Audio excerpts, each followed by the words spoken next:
Spy wars. Donald Trump calls the investigation of alleged Russian hacking a political witch hunt.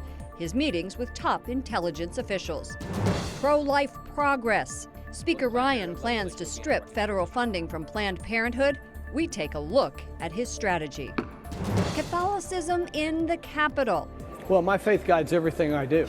We begin our interviews with new Catholic congressmen and the Feast of the Three Wise Men. We'll take you to celebrations at the Vatican and around the world, including swimming? On EWTN News Nightly for Friday, January 6th, 2017.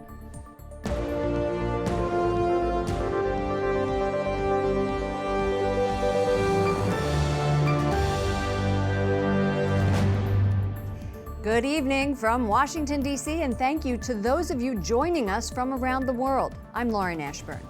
We begin this evening with an airport shooting in Florida. 5 people are dead and 8 injured after a gunman opened fire at the baggage claim at the Fort Lauderdale International Airport. Police say the suspect is in custody. We don't know that this is a terrorist act, but when anything takes place in an airport, of course, we get quite concerned that that's the case. The White House says President Obama was briefed on the shooting by his Homeland Security advisor. President-elect Trump has spoken with the governor of Florida and has tweeted to express his concern over the, quote, terrible situation. The motive for the shooting is not clear. President-elect Donald Trump says he had a constructive meeting with top intelligence officials about alleged Russian interference in this year's election. He says hacking had no effect on the election. However, Wyatt Goolsbee has been following this story from the White House. Wyatt. Lauren, President-elect Trump did not say whether he agreed with the conclusions of a report by the U.S. intelligence agencies on the alleged hacking. He has been sharply critical in the past of the agencies. He's also voicing frustration about the mainstream media. He is talking about at least several media outlets, including NBC, had released classified information. He says he's just now getting today. The heads of the CIA, FBI, and National Intelligence came to Trump Tower to lay out all the evidence for alleged Russian hacking. But the president-elect remains skeptical. In a tweet, Trump says the Democratic National Committee would not allow the FBI to study or see its computer info after it was supposedly hacked by Russia. So how and why are they so sure about hacking if they never even requested an examination of the computer servers? What is going on? Since his win, Trump has repeatedly challenged the intelligence agency's assessment, and he denies claims the Russians wanted to help him win. It was really quite a stunning disclosure. House Minority Leader Nancy Pelosi and other leaders in Congress also got an intel briefing today, but Pelosi dodged questions about whether Russian hacking impacted the outcome of the election. What has been revealed, at least to the public, is simply not enough to go on to say with any definite certainty. Claire Lopez, a former CIA officer, agrees that intelligence officials can do more to protect sensitive information from cyber attacks. She questions the timing. And if this was so aggressive and so egregious, it should have been called out a long time ago. I think this is an effort to delegitimize the election of Donald Trump to the presidency. Trump aides also say reports the president-elect wants to overhaul the CIA are inaccurate. These reports are false. All transition activities are for information gathering purposes, and all discussions are tentative. The president-elect's top priority would be to ensure the safety of the American people and the security of the nation. The president-elect says that there was no tampering whatsoever with the voting machines during the election. He again insists that the outcome itself was also not affected by the hacking. His aides also say Trump has a great respect for the intelligence agencies. They simply say that his skepticism is a healthy one. Lauren? What is the White House saying about claims that the mainstream media had access to classified information? It means there was a leak. Well, White House Press Secretary Josh Earnest says first and foremost they themselves did not release any information to the mainstream media. If you remember, President Obama first got this report yesterday, first before anybody else. However, Josh Earnest also says that they disagree with Trump's tweet about how he would ask Congress to actually investigate the media. Lauren? Okay, thank you so much. Wyatt Goolsbee reporting from the White House. Donald Trump insists Mexico will reimburse American taxpayers for the cost of building a wall on the border. This morning, Trump tweeted, "The dishonest media does not report that any money spent on building the Great Wall for sake of speed will be paid back by Mexico later." His tweet comes as Trump aides work with Republicans in Congress on a plan to fund the wall. Trump counselor Kellyanne Conway says the president-elect is following through with promises he made on the campaign trail. Mr. Trump has always been very clear nothing has changed. He's building the wall. Mexico will pay for it. He ran on that. You could take that promise. Congress convenes to certify the presidential election results today on Capitol Hill, and it wasn't all peaceful. The Virginians received 227. There'll be order. President Arms removed. Several protesters interrupted Vice President Biden this afternoon, but it didn't stop things for long, and Biden quickly finished the official electoral vote count. This announcement of the state of the vote by the President of the Senate shall be deemed sufficient declaration of the persons elected President and Vice President of the United States. Speaker of the House Paul Ryan is all smiles as the moment confirms once and for all that Donald Trump will be the 45th President of the United States. Also on Capitol Hill, the 115th Congress is completing its first week in office, where Catholic members make up 30% of the legislative body. That brings the total number of Catholics in Congress to 168 out of 535. Pew Research says that is 4 more seats than last session. Joining us now is a member of the freshman class, Representative Francis Rooney from Florida. Welcome to the program. Thank you so much for joining us. Well, thank you for having me on. You've had a very successful career, but you've never held elected office before. Why did you decide to run for Congress? That's a really good question. I never thought I would. My predecessor unexpectedly decided not to run. I'd been off writing a lot of articles about how upset I was, as many conservative people are, with the agenda of the Obama administration. And so my family all agreed that this would be a good thing to try to do, see if I could make a difference. Excellent. You served as ambassador to the Holy See under George W. Bush, and you've written a book about the relationship between the U.S. and the Vatican. How is that experience going to impact what you will be able to do in Congress? Well, as you know, our mission to the Holy See is based upon foreign policy objectives of leveraging the common interests of the United States and the Holy See in a diplomatic sense. But there's no way to serve over there for a few years and not learn a lot more about our church and understand a lot of the fundamental theologies behind our magisterium. And so I hope that experience will help me make the appropriate arguments for defunding Planned Parenthood, protecting life, and making sure that the good Catholic values and the Judeo-Christian ethic are preserved and nurtured in America. It has been a very busy week. Let's turn and talk about some of those focuses. We'll get to Planned Parenthood in just a minute, but one of them, right out of the gate, has been repealing Obamacare, as President-elect Donald Trump has said that he would do.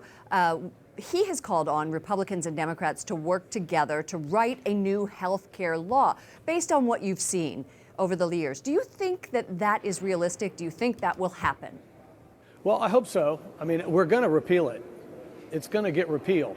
And the question's going to be how many Democrats are going to come over and work constructively with the Republican conference to accomplish a meaningful reform for the American people, which preserves the sanctity of life, creates a competitive and fair access to medical care that is competitive and therefore lower priced, which allows competition across state lines, which equalizes the tax treatment of people that have corporate insurance for their job versus people that have to buy it individually. All those kind of things that are left out of Obamacare in its top-down government domination scheme. And also, Democrats are vowing to protect Planned Parenthood. We saw a big push yesterday. Planned Parenthood President Cecile Richardson was on Capitol Hill, and in the past, Planned Parenthood was a very strong lobbying force. Given this new Congress, will their efforts have any impact? Well, this is a pro-life Republican conference. That everyone has made that clear, and Speaker Ryan has been a vigorous defender of life and defunding Planned Parenthood. I think all of the initiatives that are being ready to be put forward that pertain to this issue are going to focus on defunding Planned Parenthood and getting them out of the abortion business. Talk about the Supreme Court pick. How do you think that is going to go? I think we have a chance to preserve the Hyde Amendment, avoid further encroachments on the Hyde Amendment, and defend life in all respects.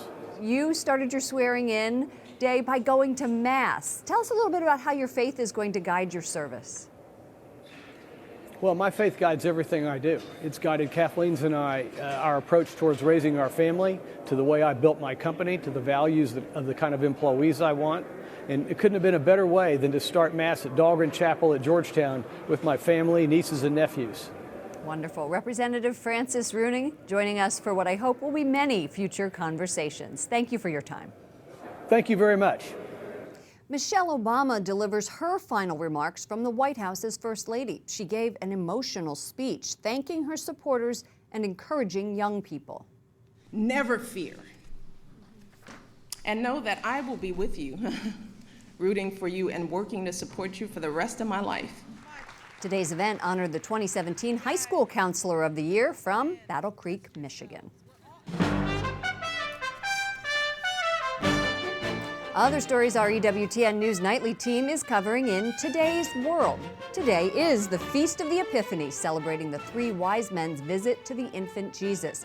Although it's celebrated in the U.S. on Sunday, many countries around the world are proclaiming the news.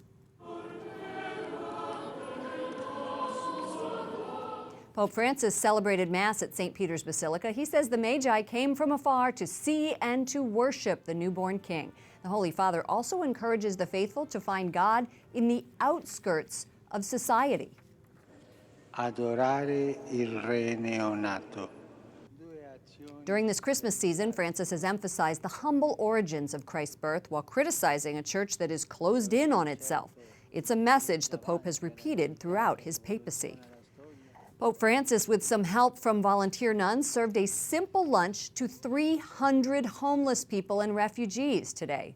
It's part of the Holy Father's outreach to the poor and homeless who live around the Vatican. Orthodox Christians are celebrating Christmas in the birthplace of Jesus.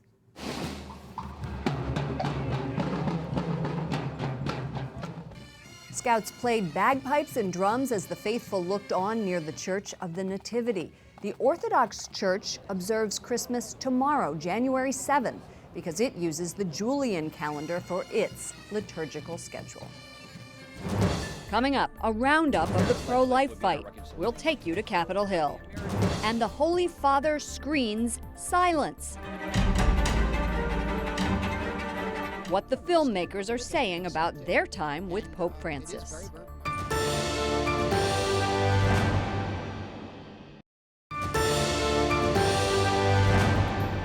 A transgender man who wants a hysterectomy is suing a Catholic hospital for refusing to perform it. Gianni Conforti was born a woman, but now considers herself a man. St. Joseph's Regional Medical Center in New Jersey says it's following religious directives from the U.S. Conference of Catholic Bishops. Those guidelines say procedures that are morally wrong in the eyes of the Church do not have to be offered. Speaker Paul Ryan is promising to defund Planned Parenthood and says it will be tied to the repeal of Obamacare. This caps a big week for the pro-life movement and the battle to strip federal dollars from the abortion provider. Jason Calvi is on Capitol Hill. He has a report. Jason.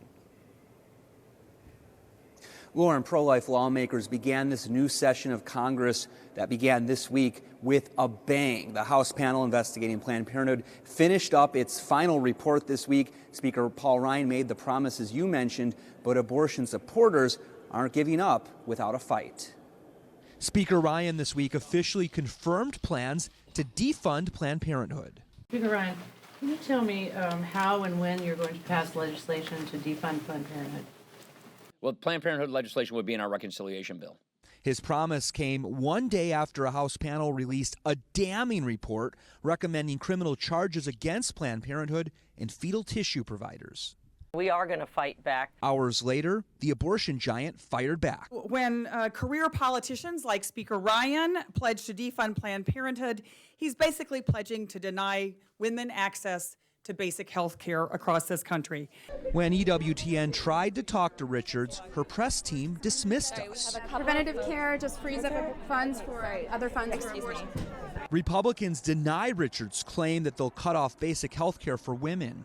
Instead, they say they plan to redirect hundreds of millions of dollars to community health centers to do just that.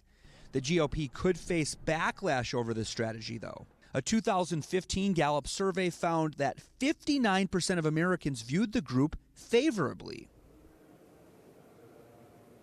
1 year ago, President Obama vetoed a bill to defund Planned Parenthood and repeal Obamacare. But come January 20th, a new man will be sitting in the Oval Office, Donald Trump, and he's promised to repeal Obamacare and defund Planned Parenthood as long as they're doing abortions. Jason, what are the chances that the Obamacare repeal, including that defunding, will pass this year? Well, you've got Republicans in the driver's seat of the White House and the Senate and the House. But the Republican numbers have thinned in the Senate. They're down to 52, so they really cannot afford any defections, they can't afford many defections to repeal Obamacare and defund Planned Parenthood. Okay, Jason Calvi reporting on Capitol Hill. Thank you. While a Gallup poll from last year found a majority of Americans view Planned Parenthood favorably, a new poll by a pro-life lobbying group, the Susan B. Anthony list, shows 56% of voters in key battleground states oppose tax dollars for Planned Parenthood. Joining us now from the list is Marilyn Musgrave, Vice President of Government Affairs. Welcome back to our show. Thank you. What message does your poll send to the current Congress about defunding Planned Parenthood? Well, specifically, it sends a message to pro-choice senators in these battleground states that their constituents support reallocating that money to other health care providers. And Democrats are obviously vowing to fight this. We saw that earlier. Planned Parenthood has a very large war chest, and Democrats are behind them. They've all launched a campaign.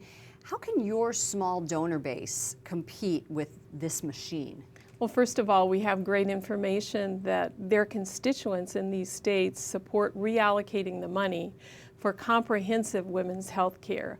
And we're going to get the message loud and clear to their constituents where they vote on reallocating these dollars. And it's going to be a very important thing in the decision they make as to whether or not they will vote for this incumbent. And I'm assuming that means a lot of television time and a lot of flyers, a lot of grassroots. All the above. All of the above. Absolutely. Let's move on here. Tom Price is Trump's pick for Health and Human Services Secretary, and he's a pro-life physician, a big supporter of defunding Planned Parenthood.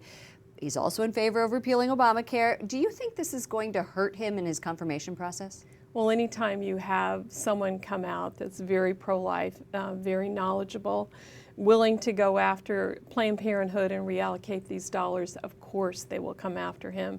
But who better than a doctor to head up HHS? I mean, and who better to know what it is for healthcare providers that are pro-life to not have conscience protection? So we're very pleased. Explain what conscience protection is. People that are pro-life will not be forced to participate in abortions or referring for abortions. So we're very happy with this pick. I think that there couldn't be anybody better than Tom Price. The day after the inauguration, I've seen signs all around Washington here. There's going to be a women's march on Washington, and Planned Parenthood is a big sponsor of this. They say they want to send a message to elected leaders to protect the rights of women. Is this just really a pro-abortion rally? Is that what this is? That's what I see it as. Gloria Steinem is going to be participating. This is really an old message. This goes back to the 60s, you know, when abortion was tied to women's rights. We don't have to get rid of our children to have our rights. And science is on our side in the pro-life movement.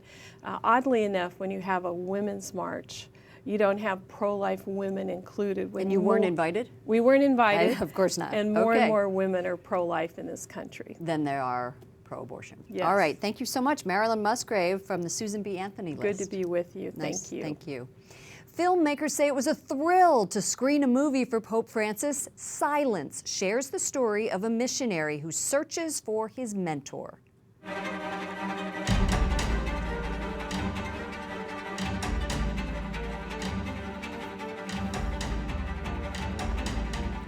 The historical drama focuses on faith in feudal Japan. It's based on a 1966 novel. Producer Erwin Winkler says Pope Francis, as a Jesuit, knew the book very well.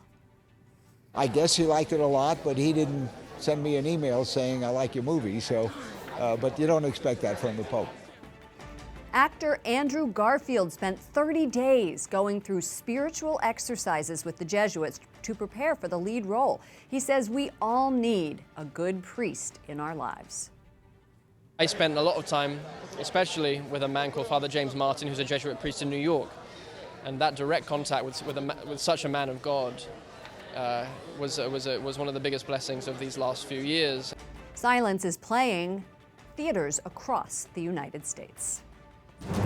Up next, the three wise men and a polar plunge. A tour of the world's Epiphany celebrations. And new life in Rome. Refugees thank Pope Francis for saving them.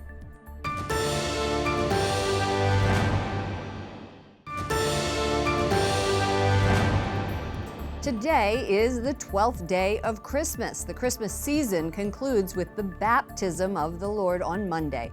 The U.S. will celebrate the Three Kings on Sunday. And around the world, celebrations are already beginning. The Greek Orthodox community in Istanbul kicks it off with an age-old tradition.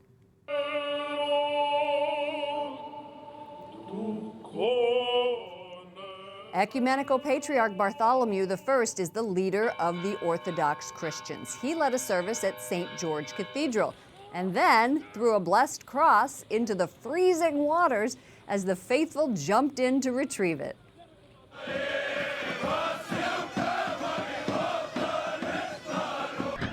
That tradition continues in Bulgaria as thousands of young men plunge into icy rivers and lakes there. And in Athens, Greece, the faithful take a dip. In the Orthodox tradition, the Epiphany commemorates the baptism of Jesus in the Jordan River, and swimmers who participate believe good fortune will come their way. We end our program this evening with the story of new life. We're going to meet a Syrian refugee family rescued by Pope Francis and brought to Italy. Mary Shovlin reports from Rome. Pope Francis has shown concern about the civil war in Syria since his first year in office. Sono segnate da una fraternità reale. Hosting prayer vigils for peace in St. Peter's Square and making countless appeals for an end to the conflict. During his trip to Greece, the Pope surprised the world by bringing 3 Syrian refugee families home on the papal plane with him to Rome. Noor Essa was one of them. She tells me that she and her husband found out the good news the night before their departure. I'm very happy that our family was chosen to fly with the Pope and to arrive here in Italy. I'm very happy for my son because he's beginning to have a normal life like other children in at his age, and like the life that we had just before the war. Noor and her husband Hassan and their son Riyadh have settled into life in Rome. They are now learning Italian and hope to find work soon. Even though life for them is peaceful, they still worry about their loved ones back home. We are watching the news. We are very worried because our families are still there. We are very sad because, after all, the people are the victim of this war. In August, Pope Francis invited Noor's family and the other refugee families, who are mostly Muslim, to have lunch with him at his residence. The children showed him drawings of their new life here in Rome and thanked him for giving them a new future and hope. He's a real human being. And I hope that every religion has a leader like him. In Rome, Mary Shovlin, EWTN News Nightly. How wonderful is that? For all of us here at EWTN News Nightly, to all of you around the world, I'm Lauren Ashburn. We'll see you on Monday. Good night and God bless.